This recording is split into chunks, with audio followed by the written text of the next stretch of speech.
Welcome our YouTube channel GS with Aansu. दोस्तों, बिहार सचिवालय के लिए सेट प्रैक्टिस चलाया जा रहा है, जिसमें आज सेट नंबर 4 लगाने वाले हैं। सेट नंबर 1 से 3 तक ऑलरेडी करा दिया गया है। जो लोग नहीं देखे हैं तो वो लोग प्लेलिस्ट चेक कर सकते हैं। इसमें सारे प्रश्न बहुत ही महत्वपूर्ण दिए गए हैं।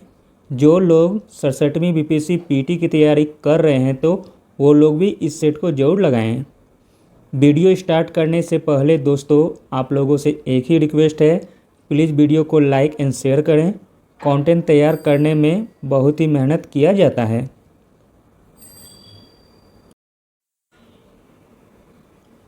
चलिए दोस्तों, शुरू करते हैं। पहला प्रश्न है, यदि डैश फर्म की लागत शून्य हो अथवा केवल स्थिर लागत हो तो संतुलन में पूर्ति की मात्रा को उस बिंदु द्वारा दर्शाया जाता है जिस पर सीमांत संप्राप्ति शून्य होती है। तो दोस्तों, इसका राइट आंसर हो जाएगा ऑप्शन नंबर बी, एकाधिकार। यदि एकाधिकार फर्म की लागत शून्य हो अथवा केवल स्थिर लागत हो तो संतुलन में पूर्ति की मात्रा को उस बिंदु द्वारा दर्शाया जाता है जिस पर सीमांत संप्राप्ति शून्य होती है। अगला प्रश्न देखते हैं। अल्पकालीन सीमांत लागत वक्र डैश आकार के होते हैं। तो दोस्तों, अल्पकालीन सीमांत लागत वक्र यू आकार के होते हैं। अगला प्रश्न देखते हैं दोस्तों। बैंटिंग और जुआ भारत के संविधान की 7वीं अनुसूची में दी गई डैश सूची से सूचीबद्ध है। तो दोस्तों, बैंटिंग और जुआ भारत के संविधान की 7वीं अनुसूची में दी गई राज्य सूची में सूचीबद्ध है। अगला प्रश्न देखते हैं। पश्चिम बंगाल में कुल डैश संसदीय सीटें हैं। आपको बताना है पश्चिम बंगाल में कुल कितने लोकसभा की सीटें हैं। तो दोस्तों, पश्चिम बंगाल में कुल 42 संसदीय सीटें हैं। अगला प्रश्न देखते हैं। 1917 में महात्मा गांधी ने दमनकारी बगान व्यवस्था के खिलाफ किसानों को संघर्ष के लिए प्रेरित करने के लिए डैश का दौरा किया था। तो दोस्तों, 1917 में महात्मा गांधी ने दमनकारी बगान व्यवस्था के खिलाफ किसानों को संघर्ष के लिए प्रेरित करने के लिए चंपारण का दौरा किया था। अगला प्रश्न देखते हैं। बादामी चालुक्यों के बादामी जाने से पहले उनकी राजधानी डैश थी। तो दोस्तों, बादामी चालुक्यों के बादामी जाने से पहले उनकी राजधानी थी ऐहोल। अगला प्रश्न देखते हैं। बिहार का न्यूनतम वन क्षेत्र वाला जिला कौन सा है। तो दोस्तों, बिहार का न्यूनतम वन क्षेत्र वाला जिला है शेखपुरा। बिहार का शेखपुरा जिला न्यूनतम वन क्षेत्र वाला जिला है, जहां वन घनत्व 1.19 किलोमीटर है। अगला प्रश्न देखते हैं। एक दिवसीय महिला विश्व कप 2022 किस देश में हुआ। तो दोस्तों, एक दिवसीय महिला विश्व कप 2022 न्यूजीलैंड देश में हुआ है। अगला प्रश्न देखते हैं। किस देश ने हाल ही में ऐलान किया कि वह अपने 51 अरब डॉलर पूरे विदेशी कर्ज को चुका पाने में असमर्थ है।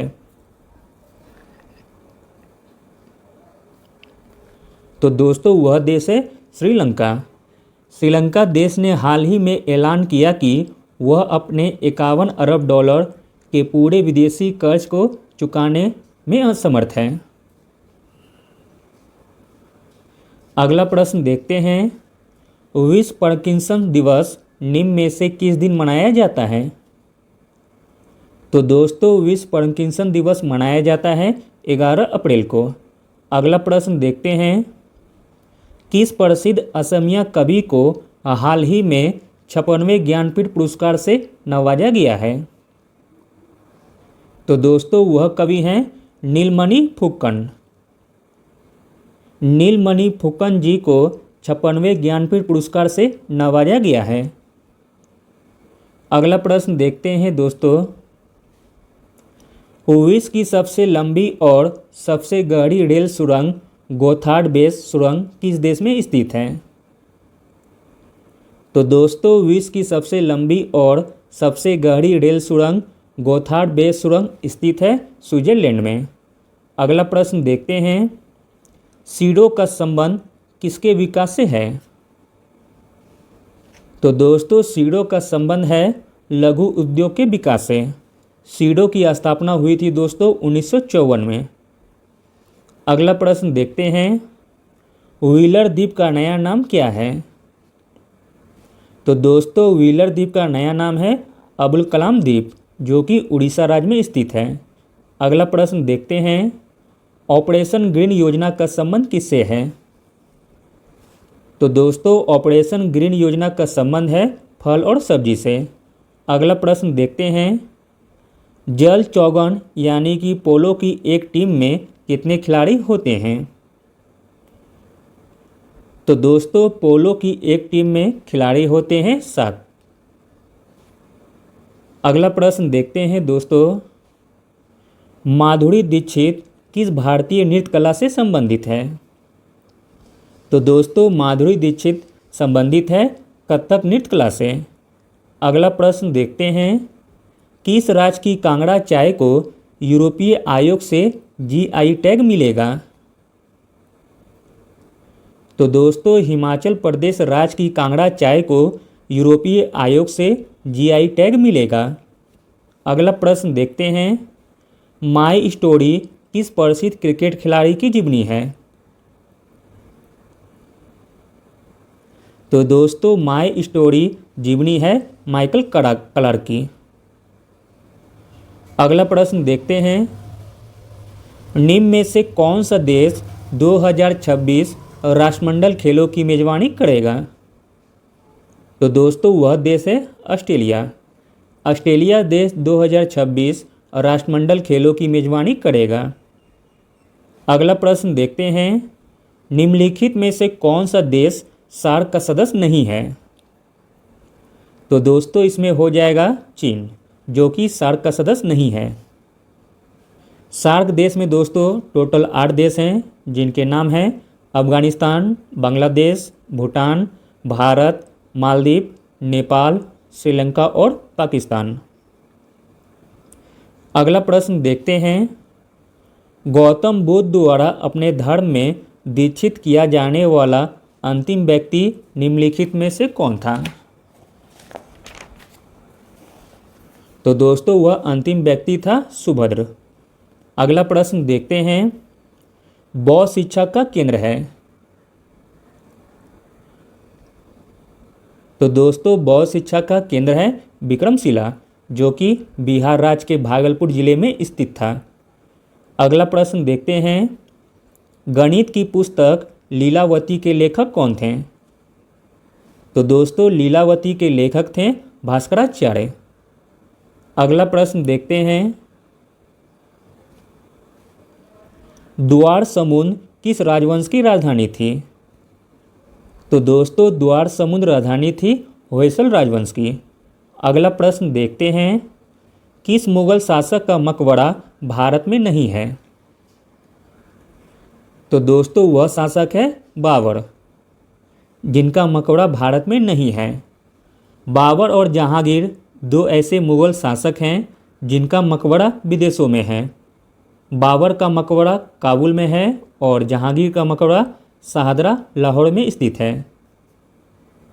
अगला प्रश्न देखते हैं दोस्तों, निम्नलिखित में से कौन एक सही सुमेलित है? तो दोस्तों इसमें सही सुमेलित है वह है option number D, Delhi Abdul Rahim खाने का मकबरा है। अब्दुल रहीम का मकबरा दिल्ली में स्थित है, यही एकमात्र विकल्प सही है। जबकि शेख सलीम चिश्ती का मकबरा दोस्तों फतेहपुर सीकरी में है, इत्मादुद्दौला का मकबरा आगरा में है तथा औरंगजेब का मकबरा खुलदाबाद औरंगाबाद में स्थित है। अगला प्रश्न देखते हैं, मुंगेर में बढ़िया ताल विरोध का उद्देश्य क्या था? तो दोस्तों मुंगेर के बढ़िया ताल विरोध का उद्देश्य था बकासत भूमि की वापसी की मांग। अगला प्रश्न देखते हैं, मुजफ्फरपुर में किंग्स फोर्ट की हत्या का प्रयास कब किया गया था? तो दोस्तों मुजफ्फरपुर में किंग्स फोर्ट की हत्या का प्रयास किया गया था 1908 में। अगला प्रश्न देखते हैं दोस्तों, 1920 की खिलाफत आंदोलन कमेटी की सभा जिसने गांधी को असहयोग आंदोलन के नेतृत्व को संभालने का अनुरोध किया गया था वह किस शहर में हुई थी? तो दोस्तों यह हुई थी इलाहाबाद में। अगला प्रश्न देखते हैं, निम्नलिखित में से किसे कैप कोमोरिन के नाम से भी जाना जाता है? तो दोस्तों कैप कोमोरिन के नाम से भी जाना जाता है कन्याकुमारी को। अगला प्रश्न देखते हैं दोस्तों, इंदिरा गांधी नहर का उद्गम स्थल कहाँ है? तो दोस्तों इंदिरा गांधी नहर का उद्गम स्थल है हरिके बैराज। इंदिरा गांधी नहर का उद्गम हरिके बैराज जो कि पंजाब में पड़ता है वह ब्यास एवं सतलज नदी के संगम से होता है। अगला प्रश्न देखते हैं, पोंग बांध किस नदी पर बनाया गया है? तो दोस्तों पोंग बांध बनाया गया है ब्यास नदी पर। पोंग बांध का निर्माण हिमाचल प्रदेश के कांगड़ा जिले में ब्यास नदी पर की गई है। अगला प्रश्न देखते हैं, गाय की जो नस्ल सबसे अधिक दूध देती है वह कौन सी है? तो दोस्तों गाय की जो नस्ल सबसे अधिक दूध देती है वह है साहीवाल। साहीवाल गाय की प्रजाति मुख्य रूप से पाकिस्तान के सिंध प्रांत में पाई जाती है। अगला प्रश्न देखते हैं दोस्तों, नून माटी का तेल शोधक कारखाना कहाँ अवस्थित है? तो दोस्तों नून माटी का तेल शोधक कारखाना अवस्थित है असम राज्य में। अगला प्रश्न देखते हैं, निम्न में से कौन सुमेलित नहीं है? तो दोस्तों जो सुमेलित नहीं है वह है ऑप्शन नंबर डी, हैदराबाद दक्षिणी मध्य रेलवे का मुख्यालय, जो कि दोस्तों गलत दिया गया है। दक्षिणी मध्य रेलवे का मुख्यालय हैदराबाद में नहीं बल्कि सिकंदराबाद में अवस्थित है। अगला प्रश्न देखते हैं, भारत के निम्नलिखित बंदरगाहों में से कौन सा एक खुला सागरीय बंदरगाह है? तो दोस्तों भारत का चेन्नई बंदरगाह एक खुला सागरीय बंदरगाह है। अगला प्रश्न देखते हैं, विश्व की सबसे ऊंची चोटियां किस प्रकार के पर्वतों में पाई जाती है? तो दोस्तों विश्व की सबसे ऊंची चोटियां पाई जाती है नवीन मोड़वत पर्वत में। अगला प्रश्न देखते हैं, हॉर्न ऑफ अफ्रीका के अंग हैं? तो दोस्तों हॉर्न ऑफ अफ्रीका के अंग हैं सोमालिया, इथोपिया तथा जिबूती। अगला प्रश्न देखते हैं, निम्नलिखित देशों में से कौन सा एक प्रशांत महासागर और अटलांटिक महासागर को जोड़ने के लिए पनामा नहर के प्रतिद्वंदी के निर्माण के लिए योजना बना रहा है? तो दोस्तों वह है निकारागुआ। निकारागुआ देश जो कि प्रशांत महासागर और अटलांटिक महासागर को जोड़ने के लिए पनामा नहर के प्रतिद्वंदी के निर्माण के लिए योजना बना रहा है। अगला प्रश्न देखते हैं, बिहार में किस मंडल में सर्वाधिक जिले हैं? तो दोस्तों बिहार में पटना मंडल में सर्वाधिक जिले हैं। पटना मंडल में 6 जिले हैं, पटना, नालंदा, भोजपुर, रोहतास, बक्सर तथा कैमूर। अगला प्रश्न देखते हैं, बिहार का सबसे बड़ा साहित्यिक सम्मान कौन सा है? तो दोस्तों बिहार का सबसे बड़ा साहित्यिक सम्मान है राजेंद्र सम्मान। अगला प्रश्न देखते हैं, निम्नलिखित में से किस कमेटी ने सिफारिश की कि सेबी को सीसीआई के साथ प्रतिस्थापित करने वाले नियंत्रण प्राधिकरण नहीं बनना चाहिए बल्कि बाजार नियामक के रूप में कार्य करना चाहिए? तो दोस्तों वह कमेटी थी राघवन समिति। अगला प्रश्न देखते हैं, भारत का पहला वाणिज्यिक बैंक कौन सा था? तो दोस्तों भारत का पहला वाणिज्यिक बैंक था बैंक ऑफ हिंदुस्तान, जिसकी स्थापना हुई थी 1770 ईस्वी में। अगला प्रश्न देखते हैं, वायदा बाजार आयोग किस मंत्रालय के अधीन कार्य करता है? तो दोस्तों वायदा बाजार आयोग कार्य करता है उपभोक्ता मामले, खाद्य और सार्वजनिक वितरण मंत्रालय के अधीन। अगला प्रश्न देखते हैं, भारत के संविधान में उद्देशिका का विचार लिया गया था? तो दोस्तों भारत के संविधान में उद्देशिका का विचार लिया गया था यूएसए के संविधान से। अगला प्रश्न देखते हैं दोस्तों, भारत के राष्ट्रपति को यह अधिकार नहीं प्राप्त है कि वह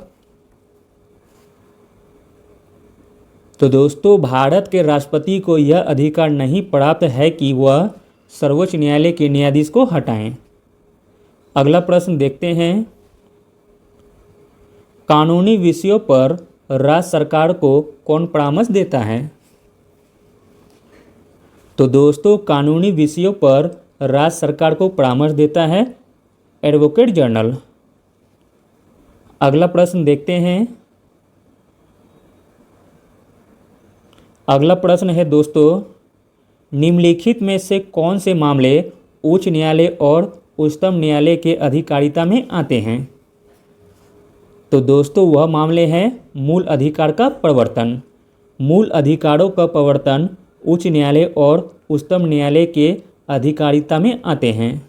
अगला प्रश्न देखते हैं, 1993 में राष्ट्रपति द्वारा मानवाधिकार संरक्षण अध्यादेश जारी किया गया था। तो दोस्तों यह जारी किया गया था अनुच्छेद 123 के तहत।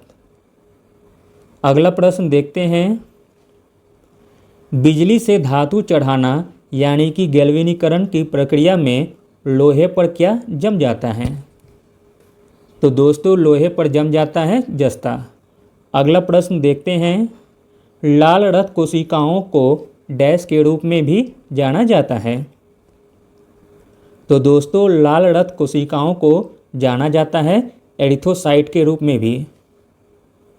अगला प्रश्न देखते हैं, निम्नलिखित में से कौन जटिल पौष्टिकता स्तर को दर्शाता है? तो दोस्तों वह है पारिस्थितिकी तंत्र। पारिस्थितिकी तंत्र जो कि जटिल पौष्टिकता स्तर को दर्शाता है। अगला प्रश्न देखते हैं दोस्तों, एक्स किरण की खोज किसने की थी? तो दोस्तों एक्स किरण की खोज की थी W.C. रोनजॉन। अगला प्रश्न देखते हैं, पास्कल इकाई है? तो दोस्तों पास्कल इकाई है दाब की। अगला प्रश्न देखते हैं, एक मनुष्य स्थिर नाव से 5 मीटर प्रति सेकंड की चाल से कूदा और नाव 0.5 मीटर प्रति सेकंड की चाल से खिसकी। बताइए कि नाव का द्रव्यमान मनुष्य के द्रव्यमान का कितना गुना है? तो दोस्तों इसका राइट आंसर हो जाएगा ऑप्शन नंबर डी, 10 गुना। अगला प्रश्न देखते हैं, बादलों के वायुमंडल में तैरने का कारण उनका कम? तो दोस्तों बादलों के वायुमंडल में तैरने का कारण है उनका कम घनत्व। अगला प्रश्न देखते हैं, जब किसी दर्पण को डिग्री कोण से घूर्णित किया जाए तो परावर्तित किरण का घूर्णन होगा? तो दोस्तों परावर्तित किरण का घूर्णन होगा 2 डिग्री। अगला प्रश्न देखते हैं दोस्तों, तेज हवा वाली रात्रि में ओस नहीं बनती क्योंकि? तो दोस्तों तेज हवा वाली रात्रि में ओस नहीं बनती क्योंकि वाष्पीकरण की दर तेज होती है। अगला प्रश्न देखते हैं, पराश्रय वे ध्वनियाँ हैं जिनकी आवृत्ति होती है?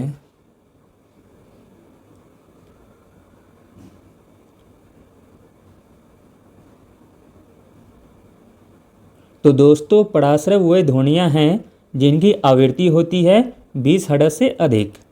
अगला प्रश्न देखते हैं, एक तत्व में इलेक्ट्रॉन और न्यूट्रॉन की संख्या क्रमशः 18 तथा 20 है इस तत्व की द्रव्यमान संख्या क्या होगी? तो दोस्तों द्रव्यमान संख्या बराबर होता है प्रोटॉन प्लस न्यूट्रॉन। तो दोस्तों इसे कैलकुलेट करेंगे 18 + 20, तो दोस्तों आंसर हो जाएगा 38। तो दोस्तों इसका राइट आंसर हो जाएगा ऑप्शन नंबर सी। अगला प्रश्न देखते हैं, सबसे अधिक क्रियाशील धातु कौन सी है? तो दोस्तों सबसे अधिक क्रियाशील धातु है पोटेशियम। अगला प्रश्न देखते हैं, निम्न में से किसे सूक्ष्म बर्फ कहते हैं? तो दोस्तों सूक्ष्म बर्फ कहते हैं ठोस कार्बन डाइऑक्साइड को। अगला प्रश्न देखते हैं, हैलोजनों में सबसे अधिक अभिक्रियाशील है? तो दोस्तों हैलोजनों में सबसे अधिक अभिक्रियाशील है फ्लोरीन। अगला प्रश्न देखते हैं, ग्रीन हाउस गैसों में मुख्य घटक नहीं होता है? तो दोस्तों ग्रीन हाउस गैसों में मुख्य घटक नहीं होता है ऑक्सीजन, जबकि कार्बन डाइऑक्साइड, नाइट्रस ऑक्साइड तथा मीथेन, यह तीनों दोस्तों ग्रीन हाउस गैसों के मुख्य घटक हैं। अगला प्रश्न देखते हैं, प्राकृतिक रबड़ निम्नलिखित में से किस एक का बहुलक है? तो दोस्तों प्राकृतिक रबड़ बहुलक है आइसोप्रीन का। अगला प्रश्न देखते हैं, कीट संवर्धन क्या है? तो दोस्तों कीट संवर्धन है कीटों की वृद्धि करने का विज्ञान। अगला प्रश्न देखते हैं, सिनकोना की छाल से प्राप्त औषधि को मलेरिया के उपचार के लिए प्रयुक्त किया जाता था। जिस कृत्रिम औषधि ने इस प्राकृतिक उत्पाद को प्रतिस्थापित किया वह कौन सा है? तो दोस्तों वह है क्लोरोक्विन। अगला प्रश्न देखते हैं, नीम के साथ मिलाने से एजोला एक अच्छा उर्वरक होता है? तो दोस्तों नीलहरी शैवाल के साथ मिलाने के साथ एजोला एक अच्छा उर्वरक होता है। अगला प्रश्न देखते हैं, जब रक्त में ऑक्सीजन की सांद्रता में कमी आती है तो श्वास की गति क्या होगी? तो दोस्तों जब रक्त में ऑक्सीजन की सांद्रता में कमी आती है तो श्वास की गति बढ़ जाती है। अगला प्रश्न देखते हैं, यूरिया किसके द्वारा रक्त से पृथक किया जाता है? तो दोस्तों यूरिया गुर्दा के द्वारा रक्त से पृथक किया जाता है। अगला प्रश्न देखते हैं, निम्नलिखित में से किसका निर्माण हमारा शरीर में नहीं होता है? तो दोस्तों विटामिन ए का निर्माण हमारे शरीर में नहीं होता है, जबकि प्रोटीन, हार्मोन तथा एंजाइम का निर्माण दोस्तों हमारे शरीर में होता है। अगला प्रश्न देखते हैं, कौन सूक्ष्म तत्व नहीं है? तो दोस्तों इसमें सूक्ष्म तत्व नहीं है वह है गंधक। अगला प्रश्न देखते हैं, एस्ट्रोजन किसके द्वारा उत्पादित होता है? तो दोस्तों एस्ट्रोजन उत्पादित होता है पुटिका के द्वारा। अगला और अंतिम प्रश्न देखते हैं दोस्तों, बहुचर्चित बबल बेबी रोग ऐसा इसलिए कहलाता है क्योंकि? तो दोस्तों बहुचर्चित बबल बेबी रोग ऐसा इसलिए कहलाता है क्योंकि रोगग्रस्त शिशु का उपचार जर्म रहित प्लास्टिक के बुलबुले में किया जाता है। Thank you.